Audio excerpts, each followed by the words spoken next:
Hello and welcome to This One Thing, a daily video devotional coming to you from First Presbyterian Church of Fort Lauderdale. And together we'll be looking at one text and choosing one thing for you to consider. And we hope that you find this a thought-provoking, encouraging part of your day. How does he do that?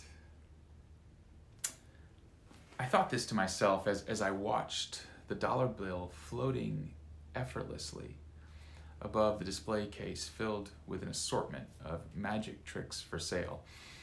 The store employee was an amateur magician tasked with performing the tricks for sale in order to entice patrons like myself to buy them. Magic was a hobby that I picked up at when I was 10 or 11 years old, and I loved walking into these magic stores and carefully selecting my next purchase and then learning what lie behind the illusion. And in this case, the decision was made easy. It would have to be the floating dollar bill trick. And as was the custom, the store employee took me behind a screen that prevented the rest of the store's patrons from seeing, and he revealed the trick's secret. And as was always the case, I was disappointed.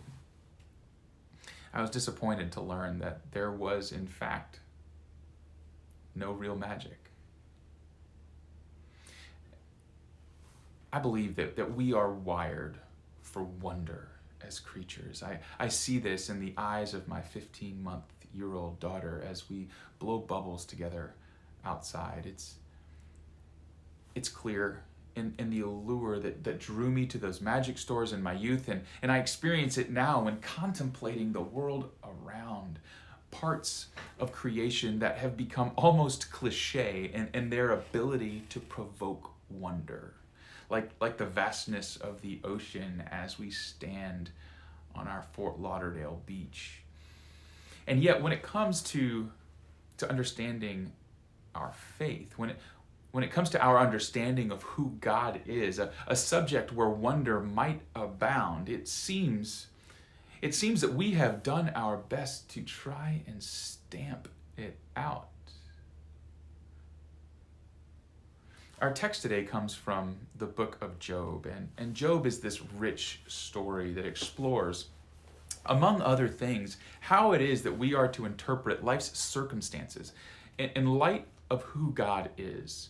Or, to put it more plainly, if life is hard, does that mean that God is not good?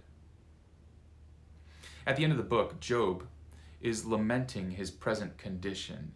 He's lamenting these afflictions that have occurred to him, questioning why God has allowed life to happen in this way. And he presses and presses, asking why God has done this, until finally God responds, and not mincing words, God says, "Who is this that obscures my plans?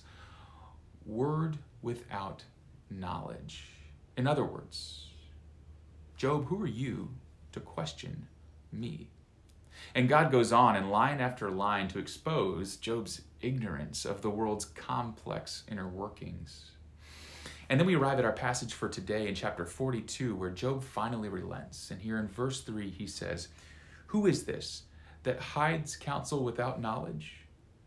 Therefore, I have uttered what I did not understand, things too wonderful for me, which I did not know."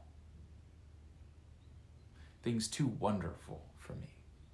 In this simple statement, Job acknowledges his own blindness. He acknowledges his own finiteness and the presence of the infinite one, and it is the beginning of Job's restoration. Roman Catholic priest Richard Rohr writes a daily devotional, and in one entitled "Recovering Our Balance," he writes this. He says, "Churchianity," in quotations, churchianity, by its very definition, needs to speak with absolutes and certainties. It feels that its job is to make absolute truth claims, and it feels very fragile when it cannot. Then, we followers think that we must be certain about things that we are not really certain of at all, which is the beginning of the loss of faith. We must be certain about things which we are not certain of at all, which is the beginning of the loss of faith. So why do so many of us desire to nail down the precise meaning and answer to all of the things before we are willing to believe when it comes to our faith? Why must we seek to root out all mystery? What if mystery and wonder are a gift? And what if we could learn to sit comfortably in the not knowing rather than giving in to the illusion of certainty? So here's the one thing. Where is God calling you to surrender certainty so that God might bless you with the riches of the beginning of faith, with the riches of the beginning of your own restoration? Friends, be safe, be well, be ready for wonder. We'll see you tomorrow.